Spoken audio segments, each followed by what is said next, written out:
Hi students, अस्सलाम वालेकुम।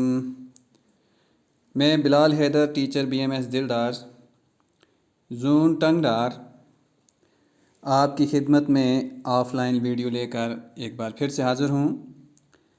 आज क्लास 6 के लिए सब्जेक्ट हिस्ट्री हमारा टॉपिक है टैक्सेस।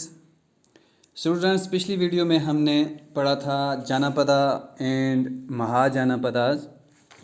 तो आज हम पढ़ेंगे टैक्सेस के बारे में। स्टूडेंट्स, यहाँ पे ये कहता है कि as the rulers of the Mahajanapadas were buildings huge forts maintaining big armies, they need more resources and they needed officials to collect these. So instead of depending on occasional gifts brought by people, as in the case of the Raja of the Janapadas, they started collecting regular taxes. Students, यहाँ पे ये कहता है कि जैसा कि महाजनपदा के जो रूलर्स हैं वो बड़े बड़े फोर्ट्स बनाते, बड़े बड़े किले बनाते और आर्मी को मेंटेन करते, यानी कि वो रेगुलर आर्मी रखते थे। जब तो उनको बहुत सारे रिसोर्सेज की ज़रूरत थी और उनको कुछ ऑफिसर्स लोग भी चाहिए थे उन चीज़ों को कलेक्ट करने के लिए। तो इसलिए अब वो जो लोग उनको गिफ्ट्स देते थे, उन गिफ्ट्स के अलावा वो कुछ और चीज़ों पर भी मुनसर उन्होंने करना शुरू कर दिया, क्योंकि हाल ही उनको अब गिफ्ट्स की ज़रूरत नहीं थी, क्योंकि अब उनको और रिसोर्सेज की भी ज़रूरत थी ताकि वो अपनी जो उसकी रेगुलर आर्मी थी उसको वो पे कर सके सैलरी।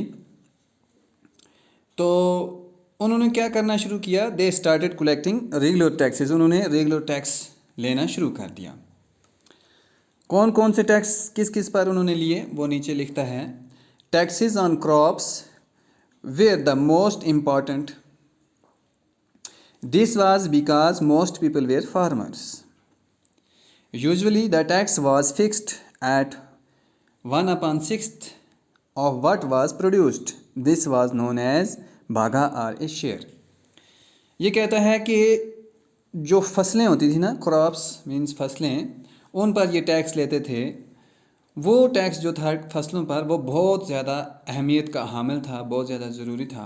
क्योंकि because most people were farmers, क्योंकि उस वक्त बहुत सारे लोग जो थे वो फार्मर्स थे, किसान थे। और उस वक्त उन्होंने छठा हिस्सा टैक्स का फिक्स किया था। जो उनकी प्रोडक्शन थी उसका छठा हिस्सा, इसको आप इस तरह से समझिए जिस तरह से आज हम यहाँ पे एक शरई हिसाब से उशर देते हैं, यानी कि 10वां हिस्सा हम उशर निकालते हैं। अगर 10 टीन होंगे तो हम 9 टीन अपने पास रखते हैं, 10वां टीन हम उशर निकालते हैं।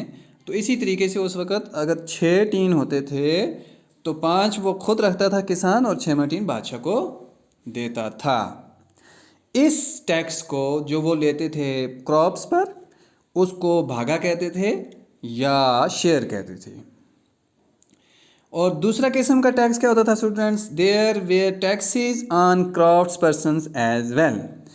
और क्राफ्ट्स पर्सन पर भी टैक्स वो लगाते थे, उनसे भी लेते थे। क्राफ्ट्स पर्सन यानी कि कोई भी काम काज करने वाले, जैसे वीवर्स होते थे, जैसे कुम्हार होते थे या स्मिथ होते थे, कोई भी आप समझ लो, या लेबर होते थे, तो उनसे भी ये टैक्स लेते थे। वो किस सूरत में लेते थे, यहाँ पे ये बोलता है this could have been in the form of labour. ये जो टैक्स था ये लेबर की फॉर्म में था। फॉर एग्जांपल, मिसाल के तौर पर, ए वीवर और a smith may have had to work for a day every month for the king.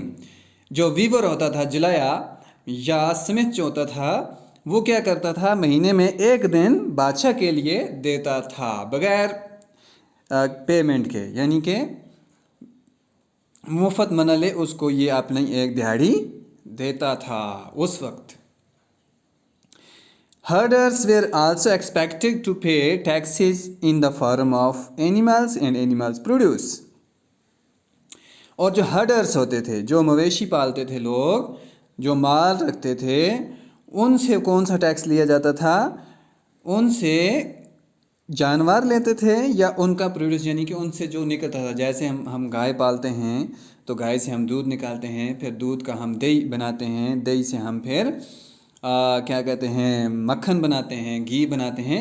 तो ये चीज़ें या तो वो सीधा गाय लेगा, अगर 10 गाय होंगी तो उसको एक गाय देनी पड़ेगी या कुछ भी, और या तो फिर उसको उसका प्रोड्यूस देना पड़ेगा, यानी कि मक्खन देना पड़ेगा या फिर दूध ही देना पड़ेगा। ये होता है एनिमल प्रोड्यूस। या अगर आपके पास भेड़ें हैं तो पहले तो वो उसको भेड़ देनी पड़ेगी, अगर भेड़ नहीं तो फिर उसकी ऊन देनी पड़ेगी। तो इस तरह से होता है animal produce. There were also taxes on goods that were bought and sold through trade. और एक और किस्म का टैक्स वो लेते थे गुड्स पर। गुड्स बोलते हैं स्टूडेंट्स चीज़ों को, ये इकोनॉमिकली वर्ड है, कमोडिटी भी इसको बोलते हैं, यानी कि चीज़ों पर भी वो टैक्स लेते थे जो हम खरीदते या बेचते थे उस वक़्त थ्रू ट्रेड, तजारत के ज़रिए, जिस पर हम तजारत करते थे, चीज़ें लेते और देते थे, तो उस पर भी ये टैक्स उस वक़्त लिया जाता था।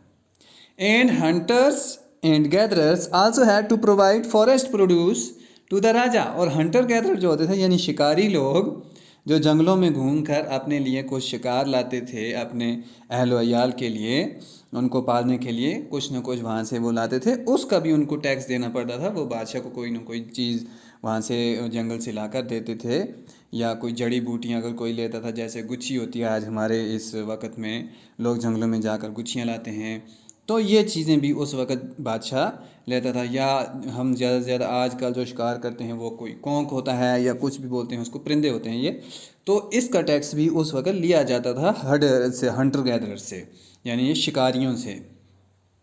तो स्टूडेंट्स, आज हमने टैक्सेस के बारे में पढ़ा था कि उस वक़्त किस तरह से टैक्स लिया जाता था। तो आज का जो हमारा टैक्स का रवाज है वो सिर्फ इनकम पे डिपेंड करता है, how much income you have. तो एक एम्प्लॉई का अगर 5 लाख के ऊपर उसकी इनकम है तो उसको टैक्स पे करना पड़ता है साल में एक बार, या वो मंथली भी रख सकता है, तो वो उसकी अपनी मर्ज़ी है। तो इसके बगैर और कोई टैक्स हमें अभी नहीं है। या जो हम चीज़ों पर जो देते हैं वो आपने देखा होगा कि बहुत सारी चीज़ों पर लिखा हुआ होता है कि पे retail of all taxes inclusive of all taxes, उस पर लिखा होता है हर चीज़ पर। तो उस पर वो टैक्स मिलाकर उसकी कीमत हम देते हैं। जैसे आप कोई नोटबुक लेते हो, मैच स्टिक लेते हो, या कोई भी खाने पीने की चीज़ लेते हो, तो उस पर लिखा होता है कि आपको टैक्स पे करने की ज़रूरत नहीं है, ये जो कीमत इस पर फिक्स की गई है इसमें टैक्स ऑलरेडी फिक्स्ड है। तो यानी कि अगर हम माचिस की तीली भी लेते हैं तो उस पर भी हम टैक्स पे करते हैं। तो इस किस्म का टैक्स आज लिया जाता है।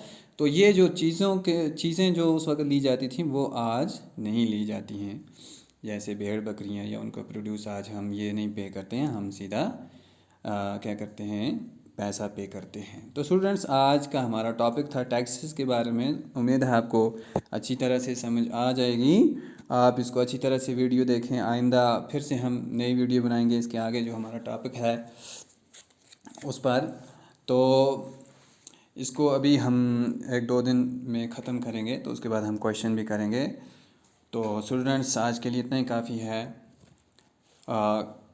कल फिर हम नई वीडियो लेकर हाज़िर होंगे। तब तक के लिए खुदा हाफिज़।